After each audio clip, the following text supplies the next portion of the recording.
kami pun menyediakan jalan keluarnya, emergency exit plan-nya, yaitu ketika terjadi kemandekan, kita akan memberikan pertolongan pada saudara kita yang mengalami musibah, entah apa, kemacetan apa, sehingga tidak mampu membayar cicilannya. Caranya dengan kita memberi gambaran dan memberi informasi kepada teman-teman Bank Syariah, jika ada yang macet dari konsumen yang kita referensikan, maka tolong beritahu kami. Nanti kami tolongin dulu. Ada dana talangan seperti itu? Sudah kami lakukan. Wow. Ya, jadi kita bantu dulu untuk menyelesaikan kewajibannya.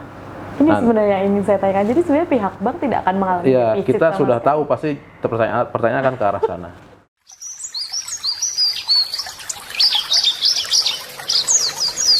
Assalamualaikum warahmatullahi wabarakatuh, sahabat kreasi. Kali ini saya akan menepati janji.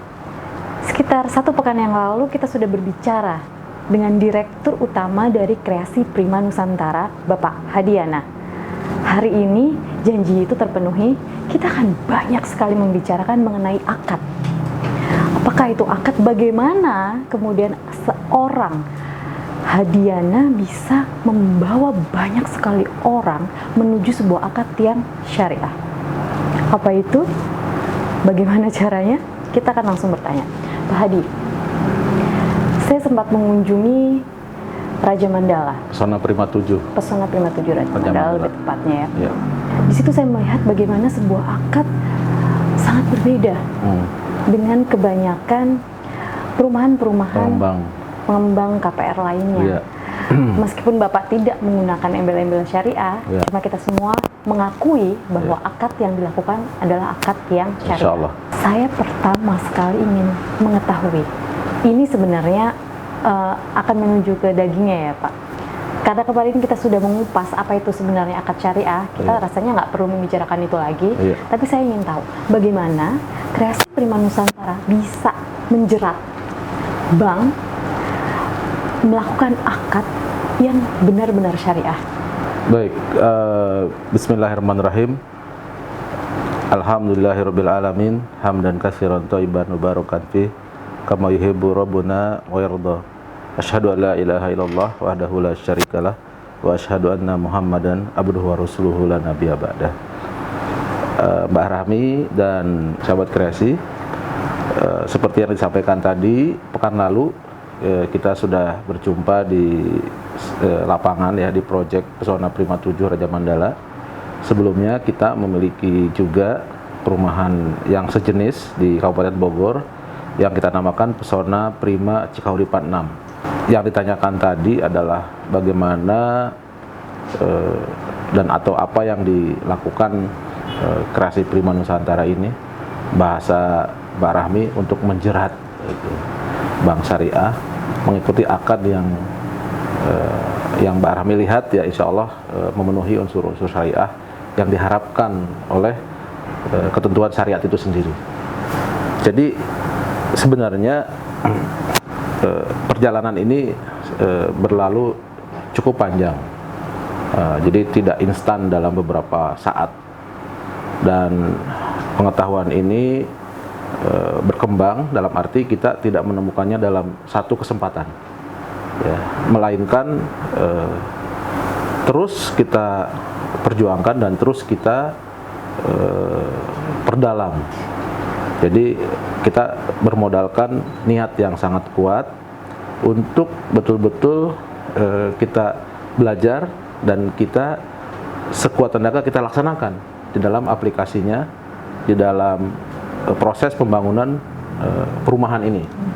Jadi sebelumnya kan kita membangun saja perumahan. Nah, setelah kita paham itu ketentuan-ketentuan syariahnya, maka itu kita masukkan ke dalam proses bisnis di dalam pembangunan perumahan itu, yang nanti akhirnya akan berujung di akad tadi. Diawali tentunya pembangunan perumahan itu dari pemilihan lokasi yang tepat. Nah, maka seperti juga membangun sesuatu yang besar, kalau kita melihat hasilnya seperti simsalabim, padahal bangunan itu sudah dirancang jauh-jauh hari. Gitu. Nah, ketika ditanyakan tentang bagaimana nih prosesnya, jadi prosesnya itu tidak dilakukan secara instan. Jangan berhayal bisa melaksanakan akad yang sesuai dengan ketentuan syariah kalau caranya instan. Itu yang pertama. Tidak ada sesuatu yang dikerjakan dengan instan. Bahkan wahyu yang Allah turunkan kepada Rasulullah Muhammad SAW tidak instan. Jadi ada proses yang panjang, ada asbabun nuzul, ada sebab turunnya ayat, sehingga ayat Al-Quran itu turun secara bertahap, memakan waktu yang cukup lama, bukan 1-2 tahun gitu. Nah, apalagi turunannya ini, ya kan, syariah ini kan bagian dari ketentuan syariah yang ada di dalam Al-Quran dan hadis-hadis yang disampaikan oleh Nabi SAW. Tentu kita tidak bisa melakukannya secara instan. Pertama, kita diawali dengan menentukan lokasi yang tepat. Jadi kesempurnaan akad atau kriteria akad yang baik yang sesuai dengan syariah itu terjadi diawali dengan pemilihan lokasi yang tepat. Nah, jadi keturunan yang baik diawali dengan pemilihan calon ibunya yang baik juga. Masya Allah. Ke situ ya? Itu kira-kira. Jadi jangan bermimpi bisa berakad dengan baik kalau lokasi yang dipilih salah. Nggak mungkin. Bagaimana akadnya bisa jadi syariah? Karena syariah itu terkait dengan beberapa unsur pokok. Pertama, disebut syariah itu kalau tidak ada riba. Kedua, hilang tidak ada goror. Yang ketiga, tidak ada zalim. Nah, ketiga unsur ini sangat terkait dengan pemilihan lokasi yang tepat tadi. Ini panjang ternyata. Maka kalau yang kira-kira kemampuan nafasnya itu terbatas, jangan coba-coba. Gitu. Ini bisa habis napas di tengah jalan, alias proyeknya akan mangkrak, bermasalah, dan meninggalkan judul proyek syariah mangkrak. Ini bisa jadi musibah, bukan kebanggaan kalau begitu caranya. Maka jika ada ya yang menyebutnya properti syariah tetapi mangkrak dan menzolimi sesama dengan cara uang calon konsumennya hilang, terbawa lari atau dibawa lari, termakan atau dimakan, dan seterusnya, maka ini berawal dari pemilihan lokasi yang salah. Jadi itu awalnya. Yang kedua, setelah itu proses berikutnya adalah proses perizinan atau legalitas yang ditempuh juga menemukan jalan yang salah. Di sana banyak jalan-jalan, ya. Di dalam keimanan pun subulana, banyak jalan-jalan. Jalan yang benar tuh berapa? Satu. Di antara jalan yang lurus ada jalan-jalan tuh yang akan menyampingkan manusia, akan mengecoh manusia dari jalan yang lurus ke jalan-jalan yang salah. Maka yang benar itu satu, yang salah banyak. Nah, maka kalau ada yang mengaku properti syariah itu banyak, saya curiga, jangan-jangan ini yang salah nih. Karena properti syariah itu malah nggak perlu menyebut, dan pasti jumlahnya tuh satu aja, tapi unitnya yang banyak. Lokasinya 1, 2 udah cukup. Nggak ada properti syariah jumlahnya 30 gitu, enggak. 1 tapi 20 hektar gitu atau 50 hektar gitu. Karena yang benar tuh sedikit, yang banyak jalan-jalan. Nah, perizinan juga begitu. Dia ada yang tersesat memilih jalan yang tidak baik, sehingga proses perizinannya salah. Lalu berikutnya di dalam proses pembangunannya. Lalu berikutnya di dalam proses pembiayaannya, jual belinya, dan seterusnya, sehingga terakhir terpengaruh kepada proses akad. Nah, maka akad ini adalah sebuah tahapan yang sangat panjang, dan pada akhirnya hal ini nanti kita beri 2 pilihan. Seperti yang Mbak Rahmi ketahui, kemarin waktu di proyek melihat proses akad itu, ada yang dilakukan proses akadnya itu melalui proses perbankan syariah. Maka ketika teman-teman sahabat kreasi ingin membeli rumah tempat tinggal di perumahan Pesona Prima Group, ya, Pesona Prima 7, Raja Mandala, Pesona Prima 8 yang akan ada di Banjaran, itu boleh melakukan dengan dua pilihan. Yang pertama, bisa diproses jual belinya melalui proses jual beli di bank syariah dengan akad murabaha. Atau jika ingin tanpa bank, boleh langsung membeli, prosesnya ke kita, ke developer, dengan memberikan sejumlah DP, nanti meneruskan pembayaran dengan cara dicicil selama sepanjang beberapa tahun sesuai dengan kesepakatan, tanpa bunga, tanpa riba, tanpa denda, dan seterusnya. Itu. Nah, yang dilihat Mbak Rahmi kemarin adalah sebuah proses jual beli melalui bank syariah dengan akad murabaha. Maka tadi pertanyaannya, bagaimana caranya bisa mengajak, ya, bank syariah untuk masuk ke dalam skema ini? Nah, tentu kita perlu membuat sesuatu yang berkualitas. Ya, bank syariah itu sebuah lembaga keuangan yang sudah ada SOP dan standarnya. Kita menawarkan kepada mereka sesuatu hal yang lebih baik dari yang mereka ketahui. Itu prinsipnya. Jadi di kami kita ada poin-poin dari project yang kita buat itu, fasilitas-fasilitas yang kita buat itu, kita buat sengaja dan kita desain sebelumnya memang melebihi standar dari yang kita kenal sebelumnya. Gitu.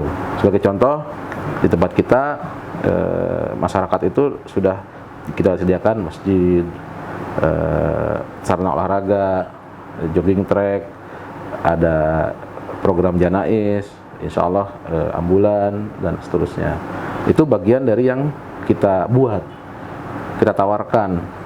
Nah, maka bank syariah itu menjadi pihak yang melakukan jual beli pertama dengan kita, serah terima, baru setelah itu masyarakat melakukan jual beli dengan bank syariah.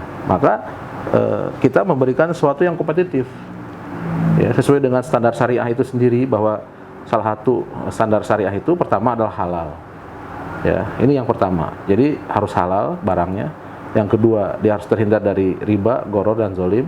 Yang berikutnya salah satunya produk itu harus kompetitif. Jadi tidak boleh ada produk dibilang syariah tapi lebih jelek daripada konvensional. Tidak boleh. Karena syariah itu tinggi, maka dia harus lebih tinggi gitu. Tidak boleh kalah atau memaksa menang, nggak boleh. Ini harus sesuai dengan ukuran independen yang diakui secara mungkin secara akademik atau secara ilmiah, ya, oleh para ahlinya, yang diukur sehingga keluarlah sebutan bahwa ini produk lebih berkualitas dari yang lain. Barulah itu kita sebut produk syariah. Dan itulah yang kita tawarkan kepada teman-teman di perbankan syariah, sehingga mereka ya akhirnya berkenan untuk melakukan kerjasama dengan kita, dengan tadi melihat standar produk yang kita tawarkan itu. Gitu. Bapak, saya menahan diri banget nih demi teman-teman sahabat kreasi mendengar secara utuh penjelasan dari Bapak. Tapi sebenarnya Pak, kita semua tahu bagaimana perbankan mencengkeram di dunia, bukan hanya di Indonesia. Perbankan tidak hanya syariah, perbankan secara global mencengkeram kehidupan masyarakat dunia. Itu kita semua tahu bagaimana kuatnya sebuah perbankan. Kita tidak mungkin tidak punya ATM, nggak mungkin kita nggak punya akun bank. Bagaimana kuatnya perbankan mencengkeram kehidupan kita. Tapi sekuat-kuatnya perbankan, toh akhirnya luluh juga ke Kreasi Prima Nusantara bersedia menerima skema yang ditawarkan oleh KPN, Kreasi Prima Nusantara, dan akhirnya mau untuk menjadi rekanan di KPN, padahal pasti dari pihak KPN pun menginginkan akad yang benar-benar syariah. Ada beberapa hal yang kita ajukan. Nah, otomatis akan menghapus beberapa yang menguntungkan pihak bank. Saya nggak tahu itu apa, tapi saya sebenarnya ingin tahu itu apa sebenarnya yang kemudian harus dihapus oleh perbankan. Misalnya salah satunya apa? Kemudian apa sebenarnya yang bisa membuat mereka akhirnya luluh? Oke, kita mau nih berekanan dengan Kreasi Prima Land. Otomatis mereka pasti tetap mendapatkan keuntungan itu. Sesuatu. Iya kan Pak ya? karena mereka tidak mungkin kalau dengan Iya. kuatnya cengkraman kepada kehidupan kita, kemudian mereka oke lah nggak apa-apa lah ini demi persahabatan. Saya rasa Iya. itu tidak seperti itu, pasti ada Iya. yang bisa membuat mereka luluh, dan itu berhasil sekali diangkat oleh KPN. Ya, buktinya ada 7 perumahan besar dengan banyak unit, dan itu syariah. Saya ingin tahu itu apa? Pertama, kita akan mengatakan semuanya adalah biiznillah. Semua adalah izin Allah. Tidak ada sesuatu pun yang kita buat sesungguhnya yang hanya kita sandarkan kepada hasil pekerjaan kita. Semua itu adalah sudah Allah mudahkan saja. Itu yang pertama. Yang kedua, tentunya bagian dari ikhtiar yang kita lakukan. Tadi sudah sebagian saya sebutkan. Mbak Rahmi menyebutnya dengan istilah cengkraman ya. Saya tidak tidak ingin mengikuti 100%. Istilah itu relatif sebetulnya. Yang jelas kami tawarkan sesuatu gitu kepada teman-teman perbankan syariah yang secara genetika mereka ini sebenarnya sudah mempersiapkan diri dengan nama tadi, namanya juga bank syariah. Secara genetika sebenarnya sudah menuju ke sana. Tetapi tentu sebuah gerakan yang besar, apalagi ini tentang syariah, itu juga harus diupayakan secara maksimal. Tidak bisa kita juga mengandalkan atau berharap banyak kepada pihak lain, ingin supaya mendekat kepada kita, tapi kita tidak berusaha mendekat kepadanya. Gitu. Ini adalah sebuah hukum yang sudah Allah ciptakan. Tidak mungkin Allah dekat kepada kita kalau kita tidak mau mendekat kepadanya. Tidak mungkin orang akan baik kepada kita kalau kita tidak pernah berbuat baik kepada seorang siapapun di antara kita. Kan gitu rumusnya. Jadi apa yang ditawarkan KPN kepada perbankan? Pertama, kita tadi semua ada biiznillah. Yang berikutnya adalah bagian dari ikhtiar itu adalah kita harus melakukan upaya-upaya pendekatan. Yang berikutnya kita tentu harus menawarkan narasi-narasi baru. Seperti? Dalam arti gini, secara umum manusia itu kan tidak boleh stagnan di dalam sebuah posisi. Ya, manusia itu adalah makhluk dinamis, dan Allah sudah menciptakan genetika manusia itu memang secara sempurna. Manusia itu akan selalu hidup di setiap zaman yang Allah izinkan, sesuai dengan kebutuhannya. Zaman dahulu manusia itu tinggi segede pohon kelapa, Ya. karena zamannya. Kalau zaman dahulu manusia kecil kayak kita, remuk diinjak sama dinosaurus. Tapi kalau zaman hari ini manusia tinggi segede pohon kelapa, bikin penuh atuh jalan tol. Kan gitu. Maka manusia itu akan beradaptasi sesuai dengan zamannya. Nah, ini sebuah rumusan, makanya harus saya jelaskan. Ini sebuah pengetahuan yang sebenarnya bisa berlaku di dunia apapun. Jadi kita pada akhirnya menawarkan narasi-narasi baru kepada teman-teman yang sudah secara genetika, itulah bank syariah. Artinya secara chemistry, rumus kimianya sudah bisa menyatu itu, tapi perlu diproses dengan langkah-langkah yang nyata. Lalu kita menawarkan narasi baru tentang properti syariah yang malah tidak perlu dinamakan syariah, tetapi betul-betul menjalankan syariah. Satu. Yang kedua, segala sesuatu kan perlu dibuktikan. Maka ketika saat itu terjadi katakanlah perdebatan lah atau diskusi yang cukup dinamis tentang properti syariah, nah kita saat itu berusaha untuk memulai mewujudkan diskusi-diskusi itu secara real di lapangan, dengan cara ya kita membangun rumah-rumah yang didiskusikan tersebut gitu. Karena properti syariah adalah sebuah objek yang tidak akan selesai dengan didiskusikan, tapi harus dibangun. Yang tadi definisinya itu, pertama harus mempunyai lokasi yang strategis, berkualitas lokasinya itu. Jadi memilih lokasi yang tepat tadi itu loh. Yang kedua, memproses izin secara baik dan benar, hilangkan riswah. lalu memprosesnya dengan rule of the game yang sudah ditentukan oleh pemerintah. Kita bayar retribusi yang resmi, lalu kita bayar juga PNBP, penerimaan negara bukan pajak, yang resmi, tanpa ada sogok menyogok dan ini. Kalau ada yang minta, ya kita ingatkan, jangan minta lebih, ini untuk pembangunan rumah rakyat, dan seterusnya, dan seterusnya. Lalu kita membangun juga dengan semangat yang sangat kuat untuk memberikan yang terbaik. I will do my best kepada masyarakat yang akan membeli rumah kita. Maka kita edukasikan ini kepada seluruh stakeholder, kepada seluruh karyawan, tim, dari mulai staf kantor, manajer, unit head ke bawah sampai karyawan tukang. Maka mungkin pernah lihat kami sering mengumpulkan karyawan, kita bikin program sarapan bersama tukang. Disitulah kita berikan narasi-narasi baru kepada mereka yang mereka bilang, wah baru ada nih kayak gini. Inilah yang dimaksud dengan narasi baru, supaya kehidupan tuh berwarna gitu, dinamis, diberikan charging, listrik, sumber energi yang baru kepada teman-teman tukang, bahwa kita sadarkan kalian itu tidak hanya bekerja cari nafkah, cari uang, bahasa mereka begitu, dan bahkan tujuannya salah. Kalau ada yang mau cari kaya, lebih salah lagi. Kita ingatkan bahwa mereka bekerja untuk ibadah kepada Allah. Nah, itu narasi baru yang sebetulnya sudah lama harusnya dia kenal. Kita rebranding kembali lah, itu bahasanya tuh gitu. Sesuatu yang sudah ada di Al-Quran, hadis, dan kaul-kaul perkataan para ulama. Kita sampaikan ulang, rebranding dengan bahasa kita, bahasa lapangan, supaya mudah mereka kenal. Maka akan muncul kemudahan-kemudahan yang akan terima. Nah, termasuk diantaranya mengajak teman-teman perbankan syariah untuk terlibat di dalam sebuah proses panjang pembangunan perumahan yang berkelanjutan. Untuk apa? Untuk kesejahteraan masyarakat, untuk kemudahan bagi masyarakat yang berpenghasilan rendah, umat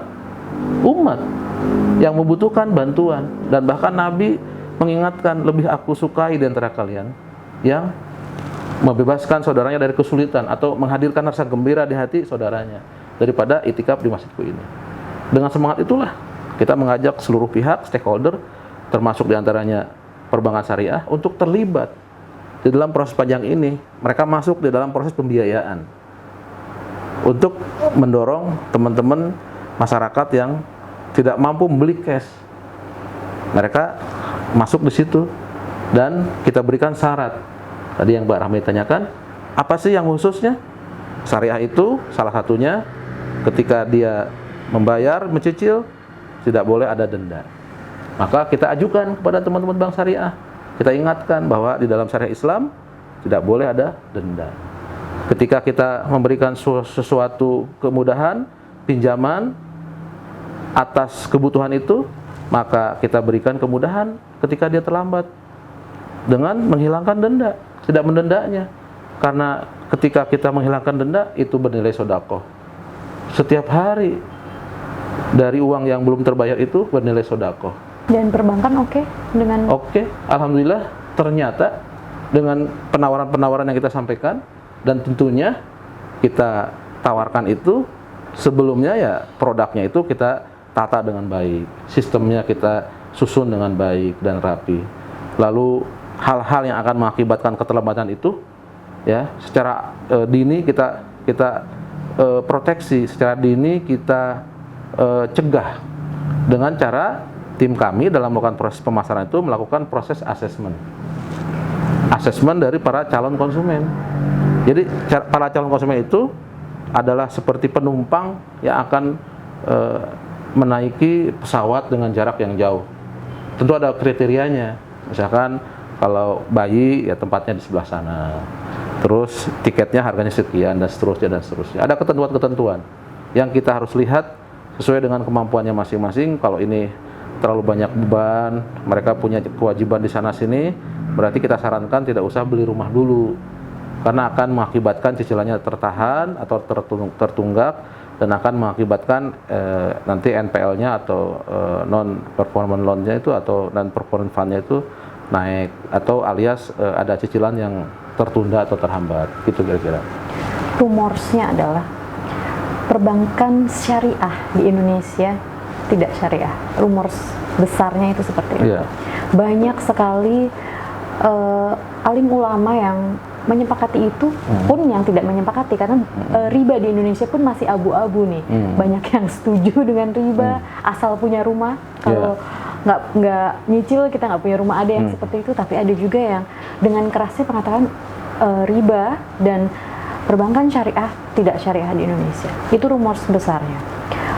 Yang saya pahami adalah kenapa mereka tetap dikatakan tidak syariah, karena tetap mengambil bunga atau denda dari keterlambatan itu. Ketika bank syariah kemudian sepakat untuk tidak mengambil denda itu, otomatis ada pemasukan yang hilang, yang kemungkinan besar itu akan membuat, saya nggak tahu apakah akan goyah atau tidak keuangan dari perbankan tersebut. Ketika KPN bisa mengarahkan sebuah bank syariah menyepakati itu, apakah ada yang ditawarkan oleh KPN bahwa akan tetap aman walaupun tidak ada itu, kita menjamin apa misalnya seperti itu, selain bahwa ini adalah bismillah seperti itu ya.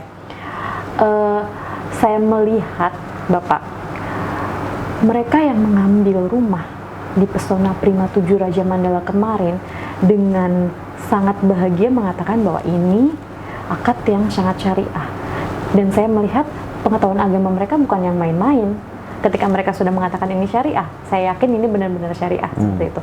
Nah, ketika pada akhirnya seperti itu, saya masih bertanya-tanya sampai sekarang, apa yang dilakukan KPN sampai bank oke, ini bisa nggak usah pakai, selain KPN telah menunjukkan bukti-bukti nyata loh, kita sudah membangun 7 rumah, seperti kan KPN tetap berangkat dari rumah pertama nih. Rumah pertamanya jelas tidak memiliki bukti apapun. Katakanlah ketika rumah pertama ini belum syariah seperti itu. Tapi kan ketika berawal dari langkah pertama menuju syariah, tetap harus ada pembuktian. Misalnya belum ada pembuktian, apa yang dilakukan oleh Pak Hadiana saat itu? Saya ingin tahu sekali, sampai bisa merubah stigma dari perbankan itu sampai dia bilang oke, kita jadi partner untuk syariah. Ya, pertama tadi saya sudah sampaikan juga bahwa ini adalah sebuah proses yang cukup panjang. Proses itulah. Ya. Terus tadi Mbak Rahmi katakan ada rumors, ya, katakanlah di masyarakat yang mengatakan bank syariah itu belum syariah, atau dengan kata lain mungkin sama saja antara syariah dengan tidak syariah. Itu bukan rumors, itu adalah berita di dalam Al-Quran. Al-Baqarah ayat 275. Di situ ditulis, Allah memberitakan, kan isi Al-Quran itu adalah pertama adalah berita atau kabar, khobar, yang kedua adalah ketentuan. Isinya Al-Quran itu cuma dua jenis itu. Kita sebagai umat Islam wajib meyakini kedua-duanya. Pertama, jika ada berita atau kabar, tidak ada kata lain selain samina wa ata'na. Percaya aja, walaupun nggak masuk akal. Yang kedua, ketika itu ketentuan syariat juga sama. Tugas kita wajib mengikutinya sepenuh hati, walaupun berat rasanya, kan gitu. Nah, maka yang tadi sampaikan Mbak Rahmi bukan rumors, itu sudah Allah beritakan di dalam Al-Quran. Zaman dahulu ketika Nabi SAW melakukan proses jual beli syariah, tetangganya di kampung itu saat itu mengatakan syariah dengan riba sama aja, ya kan? Tetapi Allah mengatakan wa halalal bai'u wa haramu riba. Allah menghalalkan jual beli dan mengharamkan riba. Maksudnya ketika itu orang yang memberikan pinjaman pada seorang, kan secara kaidah pinjaman itu ada dua unsur. Pertama, kaidah dari pinjaman itu pertama adalah pinjaman yang baik, dan kedua pinjaman yang jahat. Kan? Nih, pinjaman yang baik adalah pinjaman yang sesuai dengan syariat. Pinjamannya itu boleh secara syariah, bahkan baik, bahkan kita perlu membantu orang untuk meminjamkan sesuatu kepada yang membutuhkan, tetapi ketika mengembalikan jangan dilebihkan. Dan di dalam Islam pinjaman itu kaidah sosial, tujuannya untuk membantu. Tetapi orang Yahudi berpikir rugi dong kalau minjamin nggak ada untung. Bagaimana biar untung? Diajarin oleh syariah, biar ada untung lakukanlah jual beli, bukan minjemin. akadnya dirubah. Nah, maka yang disebut riba itu adalah meminjamkan yang kedua, pinjaman yang tidak baik Jahat. atau pinjaman jahat, yaitu Allah merintahinnya untuk membantu sosial, malah untuk bisnis pinjaman itu dikembalikan dengan kelebihan riba itu. Nah, maka ketika sudah sebagian dari bank di Indonesia itu atau di dunia ini membuat fondasi bisnisnya dengan label syariah atau fondasi syariah, ya tentu kita sebagai umat muslim harus mendukung dan mendorongnya untuk supaya uang syariah ini berkembang lebih baik. Nah, konteksnya tadi ada katakanlah diskusi di masyarakat yang pro kontra, ya itu sah-sah saja. Ya, setiap orang bisa menentukan pilihannya. Tentunya ini harus terkait dengan hati-hati nih, masa depan kita di akhirat. Ya, maka ya tentu saatnya kita sekarang ya untuk mulailah berbenah untuk persiapan kita pulang kampung. Ya, kita coba cenderungkan langkah kita tuh ke sebelah kanan. Ya, sisi yang memang di situ kebaikan-kebaikan yang lebih banyak daripada keburukan. Kalau kita menemukan sebuah dikotomi syariah dan tidak syariah, ya kenapa nggak ambil yang syariah?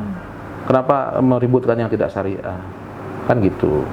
Terus tentang tadi pertanyaan apa yang dilakukan oleh KPN untuk katakanlah membuat teman-teman perbankan syariah itu mau ya melakukan kerjasama dengan KPN. Tentu ini perlu ditanyakan kepada teman-teman bank syariahnya. Kenapa mau? Yang kalau kami rasa yang kami lakukan adalah tadi sudah sebagian saya jelaskan bahwa kita membuatlah sesuatu yang baik, yang kompetitif, yang ihsan, yang lebih baik dari yang biasa. Itu rumus umumnya. Lalu pada akhirnya teman-teman bank syariah menilainya dengan sesuatu penilaian yang baik, ya kami bersyukur alhamdulillah. Maka jawaban yang paling tepat sebetulnya harusnya ditanyakan kepada teman-teman bank syariah tersebut. Apa yang mereka lihat yang lebih dari kita sehingga mereka akhirnya merelakan. Rasanya memang harus kita tanyakan ya Pak, kapan? Boleh. Nanti Pak, kita fasilitasi. misalnya seperti ini, sebagus apapun, seketat apapun asesmen dari pihak KPN untuk mereka yang akan numpang di pesawat jarak jauh ini, tetap akan ada kemungkinan mungkin 1 banding 1000 bisa. mereka yang akan menunggu. Pasti Mbak Rami nanya rumusnya gimana? Jika ternyata terjadi itu semua sudah kami hitung. Jadi seperti sebuah pesawat, kita sudah menyediakan SOP standar ketika terjadi turbulensi. Wow. Sudah. Ya, dan kita tahu faktanya bahwa walaupun probability katakanlah insiden pesawat terbang itu jumlahnya sangat kecil, tetapi kita tahu setiap kita akan take off, semua kru pesawat pramugari akan selalu memberikan tata cara SOP bagaimana ketika terjadi insiden, bagaimana mengambil pelampung dan seterusnya dalam keadaan darurat dan seterusnya. Nah, kami pun sudah menghitungnya. Walaupun sudah yakin bahwa ini tidak akan terjadi, kami pun menyediakan jalan keluarnya, emergency exit plan-nya, yaitu ketika terjadi kemandekan dari kemungkinan yang lolos kita hitung, kita akan mengambil langkah. Saat itu kita akan memberikan pertolongan pada saudara kita yang mengalami musibah, entah apa, kemacetan apa sehingga tidak mampu membayar cicilannya. Caranya dengan kita memberi gambaran dan memberi informasi kepada teman-teman bank syariah, jika ada yang macet dari konsumen yang kita referensikan, maka tolong beritahu kami. Nanti kami tolongin dulu. Ada dana talangan seperti itu? Sudah kami lakukan. Wow. Ya, jadi kita bantu dulu untuk menyelesaikan kewajibannya. Ini sebenarnya yang ingin saya tanyakan. Jadi sebenarnya pihak bank tidak akan mengalami defisit. Kita sudah tahu pasti pertanyaan akan ke arah sana. Karena justru itulah yang unik. Iya. Ya tadi saya akan bertahan, tidak akan cerita, dibongkar-bongkar ketemu juga ini. Saya lagi mulik-mulik Iya. nih. Jadi, kok nggak ngomong-ngomong dari tadi? Ini sebenarnya tidak perlu kita expose ya, karena kalau semua orang tahu ya jadi Nggak akan membayar mereka nanti. terus bukan ya akan berbondong-bondong juga tempat kita nanti kalau ada ini kan ditalangi dulu gitu. Iya, itu. Ini sebenarnya tidak baik, tapi ala kulihal ini adalah SOP yang memang sudah kita terapkan dan sudah berjalan. Itu pun terjadi probability-nya saya kira bisa 1001. Kalau begitu saya ingin tanya cara asesmennya. Sampai bisa hanya 1001 kemungkinannya. Asesmennya tentu gampang-gampang susah ya, gitu. Jadi tergantung dilihat dari sudut pandang mana. Bisa dibilang susah ya, bisa dibilang mudah juga bisa. Pada intinya kita harus memulainya lah. Kita harus memulai sesuatu yang baru itu. Apa perlu mereka yang ingin mengambil khatam Quran? Pertama, tidak spesifik. Pertama, kita menentukan kriteria. Kriteria yang kita akan tentukan. Lalu ya seperti biasa informasi disebar secara umum. Nah, teman-teman calon konsumen berdatangan, lalu kita minta data dirinya, KTP, fotokopi KK dan seterusnya. Pertama kali kita akan melakukan proses screening SLIK OJK, Sistem Layanan Informasi Keuangan dan Konsumen, keuangan ya dari OJK, tentang riwayat keuangan yang bersangkutan. Lalu setelah itu kita akan lihat jejak rekam tentang bagaimana media sosialnya, Facebooknya, apanya, kita lihat perilaku bersangkutan dan seterusnya, gitu. Oh ternyata beliau khatam Quran, oh mungkin ustadz, oh kita sikapi berbeda nanti. Ada tim khusus yang? Ada tim khusus. Oh wow. Ya. Jadi ada Dan, yang ngepoin nih. Kira-kira begitu bahasanya, ya. Lebih tepatnya kita ingin kenal lebih dekat. Itu bahasanya. Dan karena perubahan ke arah yang lebih baik. iya, karena calon yang kita akan putus asesmen itu adalah calon seperti seakan-akan calon mantu kita. Otomatis harus kita kenal sangat dalam bagaimana riwayatnya dan seterusnya. Walaupun toh nanti setelah berjalan akan ada kehidupan lain, tetapi kita berikhtiar meminimalisir gitu loh maksudnya. Kita tidak akan memastikan ya, tidak mungkin. Kita hanya berikhtiar meminimalisir kemungkinan-kemungkinan yang akan terjadi. Dan alhamdulillah, ikhtiar ini menjadikan kita produknya itu NPF-nya hampir 0. Bersih, clear, ganteng. Tidak ada kerusuhan-kerusuhannya. Bahkan hubungan kita tambah baik dengan konsumen. Dan ini kita jelaskan di depan untuk kebaikan bersama.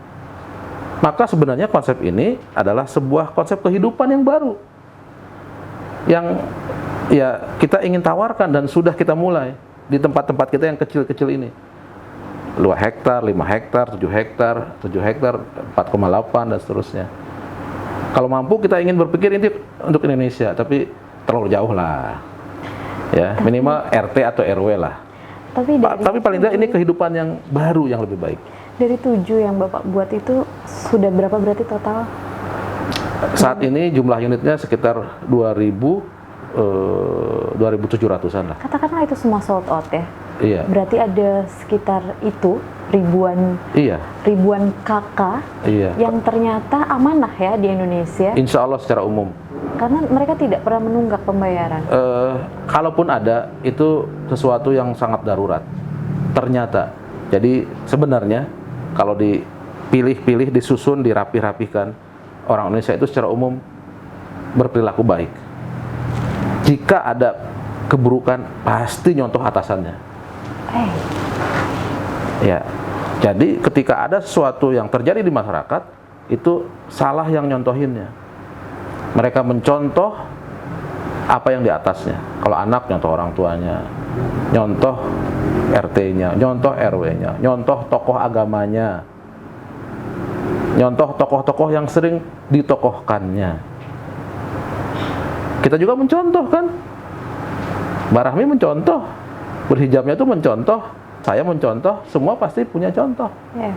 Oke, setuju? Sepakat. Iya. Apalagi orang Indonesia bertipikal apa? Paternalistik. Orang yang suka mencontoh.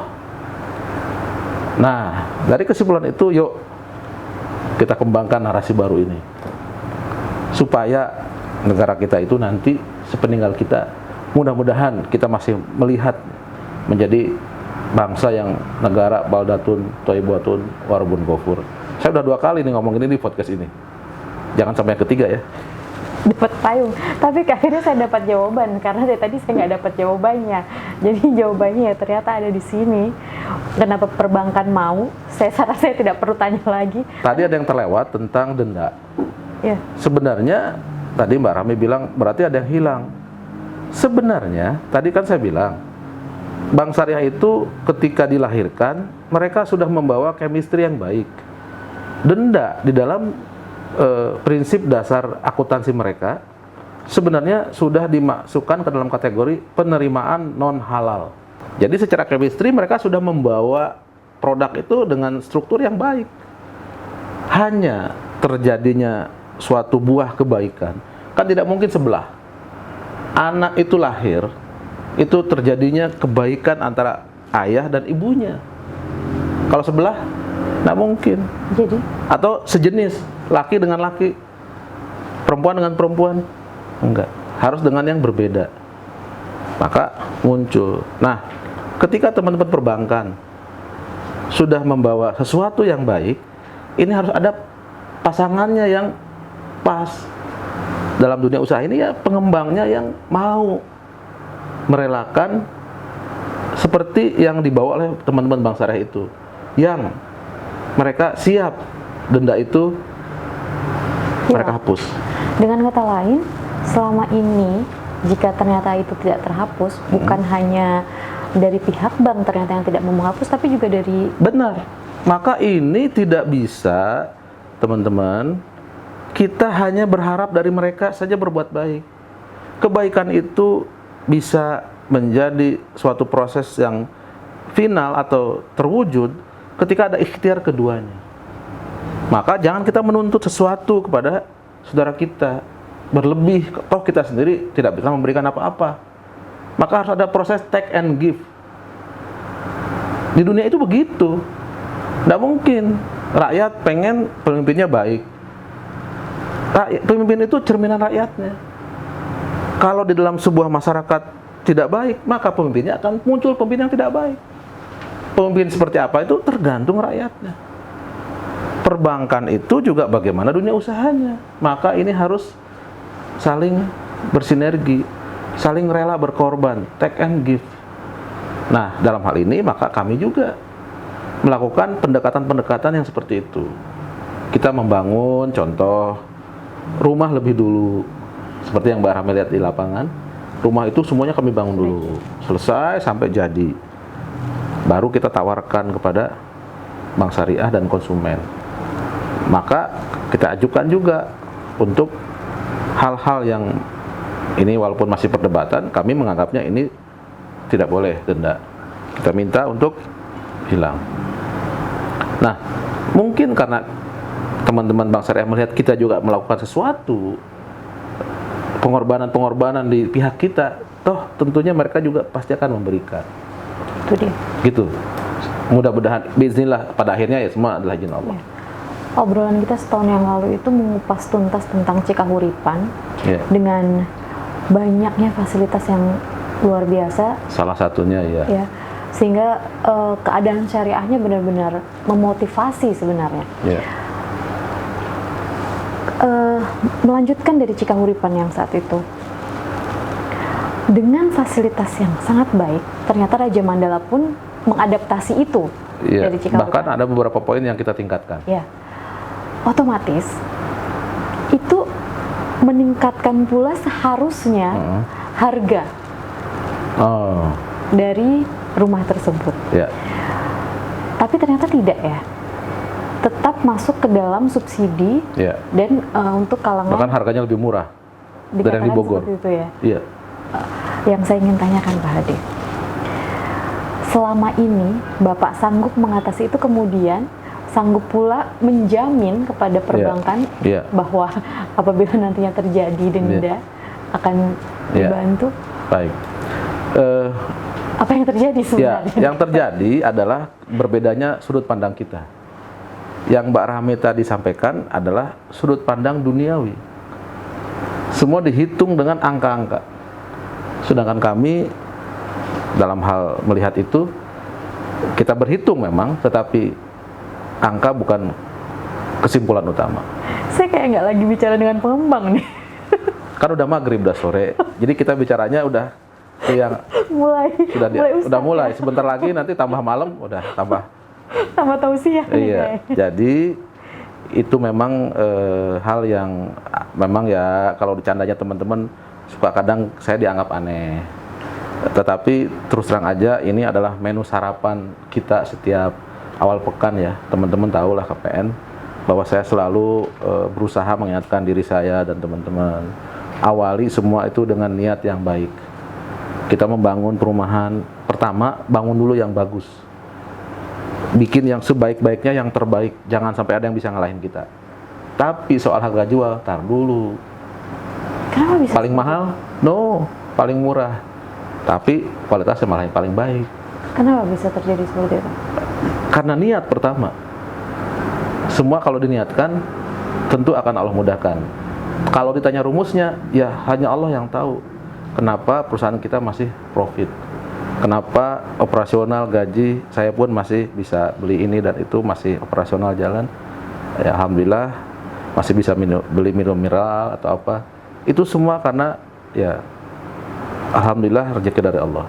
Tapi prinsipnya niat kami adalah kami berusaha mengembangkan ekonomi secara baik dan benar dan membantu teman-teman yang ada di sekitar kita. Populasi di Indonesia peningkatannya pada angka Cukup yang tinggi. ya, sangat. Dan otomatis keluarga baru, keluarga muda milenial. Iya, betul. Seperti saya masih Iya, muda iya. termasuk ya Pak. Iya, di bawah 50. Oh iya. Iya, masih jelas, muda. Jauh. Membutuhkan rumah subsidi Iya, betul. Yang berkualitas seperti itu. dan syariah. Iya, dan syariah. Karena sekarang ternyata Indonesia meningkat juga, anak mudanya ternyata lebih condong ke kanan, Iya, alhamdulillah. benar. Iya, lebih cenderung dekat dengan kebaikan-kebaikan. Iya, alhamdulillah. Alhamdulillah. Otomatis mereka akan mencari rumah Harus subsidi yang bersyariah. Saya ingin tanya, apa yang akan kedepannya KPN lakukan Ya. menyikapi populasi milenial yang Pertanyaan ini sebenarnya tidak saya duga ya, karena masih ada dalam tulisan-tulisan kajian saya. Jadi kita juga berpikir setelah ini mau ngapain. Kita sedang mencari sesuatu sebenarnya. Kita terus mencoba mencari link-link atau katakanlah relasi-relasi yang dimungkinkan. Kita ingin bekerja sama sebenarnya dengan Bapak Ibu sekalian, teman-teman yang memang mungkin memiliki lahan ya, atau memiliki peluang ke yang pemilik lahan, atau memiliki link jaringan ke sumber-sumber yang memiliki lahan gitu. Karena memang pondasi utama pekerjaan kita adalah lahan. Nah, apa tujuannya? Nah, kita ingin memaksimalkan lebih dari apa yang sekarang kita lakukan itu. Ya, karena kita melihat potensi backlog yang ada itu, Mbak Rahmi, sangat tinggi.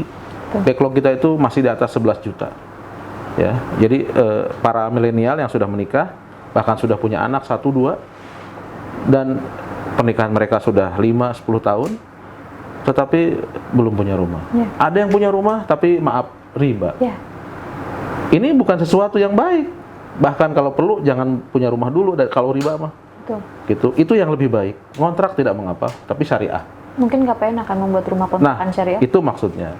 Kita ingin bentuknya apa kita belum tahu, tapi kita ingin mengembangkan kerjasama dengan potensi-potensi lahan yang ada, supaya semoga Allah mudahkan tempat-tempat perumahan-perumahan yang sedang kita bangun dengan konsep subsidi berkualitas bersyariah itu semakin bisa kita kembangkan di banyak tempat.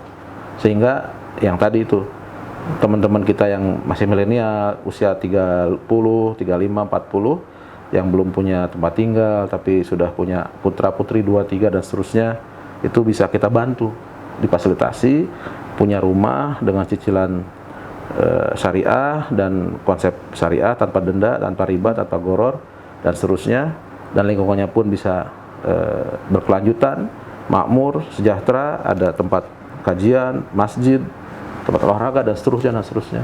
Itu yang kita harapkan, semakin banyak kebaikan yang kita kembangkan, sehingga saya berharap kita akan di situ menghabiskan waktu yang kita sudah diberikan Allah kepada kita itu dengan membuat dan menyebarkan kebaikan-kebaikan yang banyak seperti itu. Itu tujuan dan target kita berikutnya. Sahabat kreasi, pertanyaan tadi sebenarnya ada pertanyaan yang akan mengantarkan kita kepada part selanjutnya. Apa yang akan dilakukan Kreasi Prima Lab ke depannya untuk menyikapi populasi pertumbuhan kaum milenial yang tinggi pesat dengan pemahaman agama yang ternyata kini semakin lebih baik. Pertanyaan itu juga menjadi pertanyaan terakhir saya untuk Bapak Hadiana, dan yang akan saya tawarkan kepada teman-teman sahabat kreasi adalah, jika saya sudah bertanya begitu banyak, saya hanya ingin menawarkan, apakah teman-teman sahabat kreasi ingin membuktikan? Karena jangan pernah percaya pada saya, buktikan, datang sendiri ke Pesona Prima 7 Raja Mandala. Assalamualaikum warahmatullahi wabarakatuh.